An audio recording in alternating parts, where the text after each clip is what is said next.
Hi friends, నేను మీ భాస్కర్ మేకల. So మొత్తానికైతే 14th వీక్ డే 2 ఓటింగ్ మామూలుగా లేదు. సో నిజంగానే అసలు ఏదో జరగబోతుందా అన్నట్టుగా ఉంది అనమాట. సో మొత్తానికి ఈసారి షాకింగ్ ఎలిమినేషన్ ఉండే ఛాన్సెస్ ఉంది అని అంటే ఖచ్చితంగా ఉంది అని చెప్పుకోవచ్చు. ఏదైనా జరగచ్చు, గుర్తుపెట్టుకోండి, ఏదైనా జరగచ్చు. ఈ బయట జరుగుతున్న సిచ్యువేషన్స్ మామూలుగా లేవు. ఈ ఓటింగ్ ఆర్డర్స్ కూడా రచ్చలేపే ఓటింగ్ పడుతున్నా కూడా గజిబిజి గందరగోళం అవుతుంది. సో వీళ్ళు ఎక్కువ ఓటింగ్ పడుతుంది, వీళ్ళకి తక్కువ పడుతుంది, ఇలాంటి చాలా జరుగుతున్నాయి పిఆర్ స్టంట్లు. అవి కూడా క్లారిటీగా మాట్లాడుకుందాం. సో అంతకంటే ముందు ప్లీజ్ వీడియోకి ఒక లైక్ వేసుకోండి, ఎండ్ వరకు చూసే ప్రయత్నం అయితే చేయండి. అండ్ ఇంకొకటి ఏంటంటే హైప్ అనే బటన్ ఉంది కదా, దాని మీద కూడా ఒకసారి క్లిక్ చేయండి. ఇంకా లేట్ చేయకుండా వీడియోలోకి వెళ్తాను. ఎక్కడైనా నచ్చిందంటే సబ్స్క్రైబ్ చేసుకోండి. సో ఇప్పుడు టాస్క్లు నడుస్తున్నాయి కదా. ఆల్రెడీ మన ఇమాన్యుయల్ కి ఓటింగ్ అప్పీల్ వచ్చింది అని చెప్పాము. ఓటింగ్ అప్పీల్ జరిగింది. అండ్ తర్వాత ఇప్పుడు తనుజాకి, అంటే భరణి అండ్ తనుజ వీళ్ళిద్దరు ఆడియన్స్ ని ఫేస్ చేస్తారు. దాంట్లో తనుజాకి ఛాన్స్ వచ్చింది. ఓటింగ్ అప్పీల్ కూడా తనుజ చేసుకుంది. సో కొన్ని ఏంటో అలా జరిగిపోతూ ఉంటాయి అన్నట్టుగా పాపం భరణికి వచ్చుంటే బాగుండేదేమో అయినా, బట్ నో ప్రాబ్లం. ఏది ఎవరికి ఏ లక్ కలిసి వస్తుంది, ఎవరికి ఎంత కష్టపడతారు అనే దాని మీద బేస్ అయ్యే జరిగిపోతూ ఉంటది అనమాట. సో తీరా చూసుకుంటే అసలు తనుజ ఓటింగ్ ఏందబ్బా ఇలా పెరిగిపోతుంది, అసలు మామూలు కాదు. కళ్యాణ్ నిజంగానే వెనకబడిపోయాడా అన్నట్టుగా అయిపోతుంది అనమాట ఈ ఒక్క వారము. సో కళ్యాణ్ కి చాలా అంటే చాలా క్రూషియల్ వీక్ అన్నట్టుగా అయిపోయింది అనమాట. ఎందుకంటే లాస్ట్ వీక్ నామినేషన్ లో లేడు, ఈ వీక్ ఓటింగ్ ఆర్డర్స్ లో లేడు. ఎందుకంటే టికెట్ టు ఫినాలి గెలిచాడు కాబట్టి. చాలా మంది అనుకుంటున్నారు టికెట్ టు ఫినాలి గెలిచిన వాళ్ళు ఎవరు కప్పు కొట్టలేదా అని చెప్పేసి అని అంటున్నారు. బట్ రాహుల్ సిప్లిగంజ్ ఒక్కరే టికెట్ టు ఫినాలి కొట్టినాక కప్పు కొట్టారు. అది కూడా అప్పట్లో చాలా ఏమంటారు సంచలనమే అన్నట్టుగా తయారైంది అనమాట. ఎందుకనంటే శ్రీముఖి విన్నర్ అవుతుంది అని చెప్పేసి ఎంత మంది కాన్ఫిడెంట్ గా ఉండే చెప్పండి. సో ఒక లేడీ విన్నర్ ని చేయకూడదని అలా చేశారా అన్న ఆ క్వశ్చన్ కూడా రేజ్ అయ్యి చాలా అంటే చాలా ట్రోల్స్ జరిగాయి. అప్పట్లో సోషల్ మీడియా ఇంత యాక్టివ్ గా లేదు కాబట్టి ఆ సిచ్యువేషన్స్ అన్ని బయటికి రాలేదు. సో తీరా చూస్తే ఇప్పుడు మళ్ళీ అదే సీన్ రిపీట్ అవుతుందా అంటే ఖచ్చితంగా కాదు. గుర్తుపెట్టుకోండి, ఇప్పుడు ఏది జరిగినా కూడా సోషల్ మీడియా ఏకి పారేస్తుంది. సో అరే ఇది జరుగుతుంది, ఇది జరగబోతుంది అన్న లోపే పిఆర్ టీంలే కాదు బయట సోషల్ మీడియా కూడా ఏకి పారేస్తున్నారు అనమాట. ఆ రేంజ్ లో ఉంటుంది సిచ్యువేషన్, వాళ్ళ చేతిలో కూడా ఏముండకుండా. సో మొత్తానికైతే ఓటింగ్ ఆర్డర్స్ లో టాప్ పొజిషన్ లో తనుజ ఉంది. ఎవరికి అందనంత ఎత్తులో, ఎవరి దరిదాపులో కూడా రాకుండా ఆ రేంజ్ ఓటింగ్ అనేది పడుతూ ఉంది అనమాట. సో చాలా అంటే చాలా ఊహించిన దానికంటే ఎక్కువగా ఊహించినంత దారుణంగా జరుగుతూ ఉంది అంటే ఖచ్చితంగా జరుగుతుంది అని చెప్పొచ్చు. సో 40% ఏకంగా 1 కాదు 2 కాదు 3 కాదు అన్నట్టుగా 40% ఓటింగ్ తోటి టాప్ పొజిషన్ లో ఉంది. ఇంకేం కావాలబ్బా, సిచ్యువేషన్ ఇంకా వన్ సైడ్ అయిపోతుందా అంటే కాదు. అయినా ఓట్ బ్యాంక్ లో మాత్రం కళ్యాణ్ కంటే లీడింగ్ లోనే ఉందా అంటే ఖచ్చితంగా ఆ మార్క్ అయితే క్రియేట్ చేయగలుగుతుంది తనుజ. సో తనుజకి 40%. నిన్న మార్నింగ్ చూసుకుంటే 36% ఓటింగ్ అనేది ఉండే. అంటే first starting day opening voting చూసుకుంటే 36 అండ్ తర్వాత వచ్చేసరికి 38కి వచ్చింది. ఇప్పుడు చూసుకుంటే 40% ఓటింగ్ తోటి ఈమె ఫస్ట్ పొజిషన్ లో నిలబడడం అంటే మామూలు విషయం కాదు. 40%, హాఫ్ ఆఫ్ ది కంటే ఎక్కువ. సో 6 నామినేషన్లు ఉంటే ఆల్మోస్ట్ 40% ఈమెకే పడితే మిగతా 5 ఏమంటారు 60% లో షేర్ చేసుకోవడం అనమాట.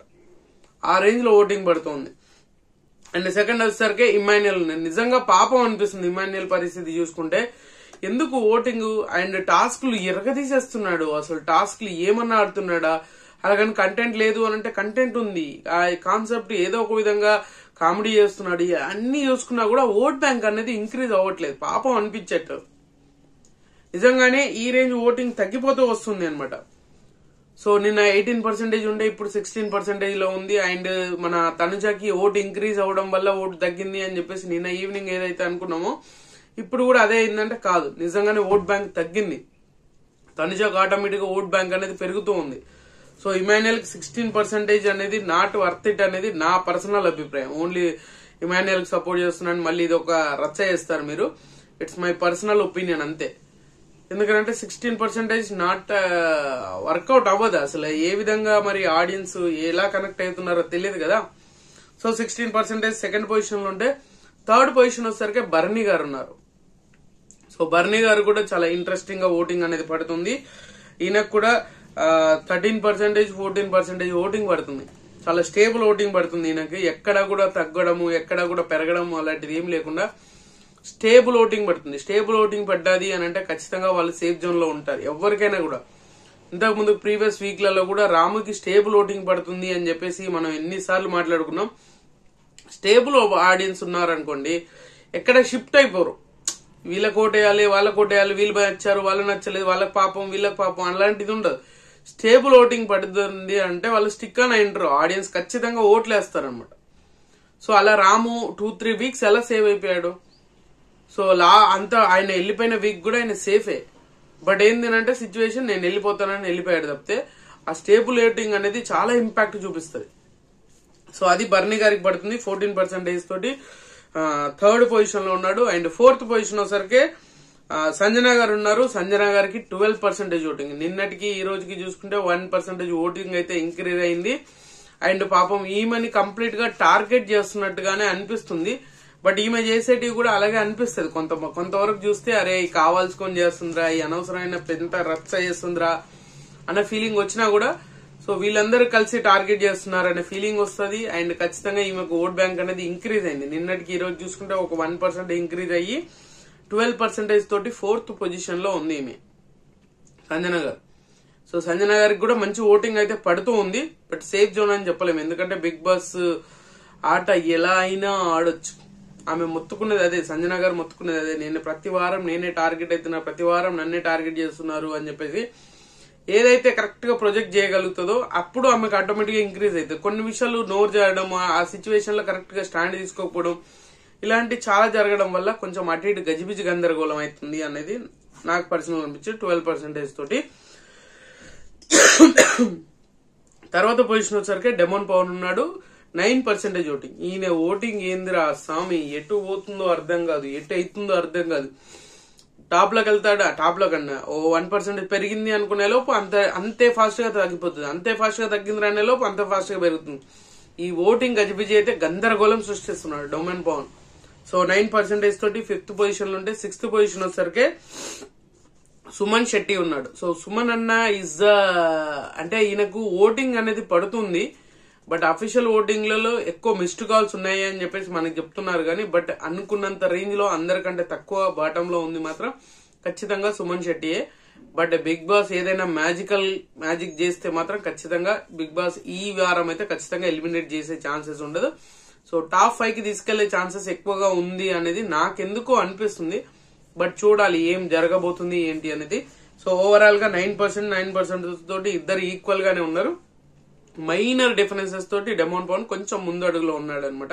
So 5th position, 6th position లో మన సుమన్ శెట్టి ఉన్నారు అనమాట. సో ఓవరాల్ గా చూసుకుంటే తనుజాకి అందనంత దూరంలో వెళ్ళిపోయింది ఇంకా. సో ఓటింగ్ ఆర్డర్ అనేది ఇంకా కంప్లీట్ గా ఆమె వన్ సైడ్ లాగానే వెళ్ళిపోతూ ఉంది. సో కళ్యాణ్ లేడు కదా, అందుకనే ఓట్ బ్యాంక్ ఇంత రేంజ్ లో పడుతుంది. కళ్యాణ్ ఫ్యాన్స్ మేము తనుజాకు ఓట్లు వేయరు, అది గుర్తుపెట్టుకోండి. కళ్యాణ్ ఫ్యాన్స్ ఆటోమేటిక్ గా వేరే వాళ్ళకి వేయడానికి ట్రై చేస్తారు. సో తనుజ ఓట్ బ్యాంక్ తగ్గించడానికి అది కొంచెం క్లారిటీ ఉండాలి. చాలా మంది అలా కళ్యాణ్ లేడు కదా ఆ ఓటింగ్ అంతా ఇటు విన్నర్ ఓటింగ్ ఎప్పుడు షేర్ కాదు, గుర్తుపెట్టుకోండి. విన్నర్ ఓటింగ్ ఇప్పుడు కళ్యాణ్ విన్నర్ రేస్ లో ఉన్నాడు కాబట్టి ఆ ఓటింగ్ తీసుకొచ్చేసి తనుజాకి వేయరు. సో అది కొంచెం ఆలోచించుకోండి, అంతకుమించి ఇంకేం లేదు. సో మొత్తానికి మీరు ఎవరికి ఓటేస్తున్నారు, ఎవరు ఎలిమినేట్ అవ్వాలనుకుంటున్నారు కింద కామెంట్ చేయండి. సో ఖచ్చితంగా ఈ వీడియో మీకు నచ్చినా కూడా నాకు లైక్ చేయండి, షేర్ చేయండి, కామెంట్ చేయండి, సబ్స్క్రైబ్ చేయడం మర్చిపోద్దు. And good luck.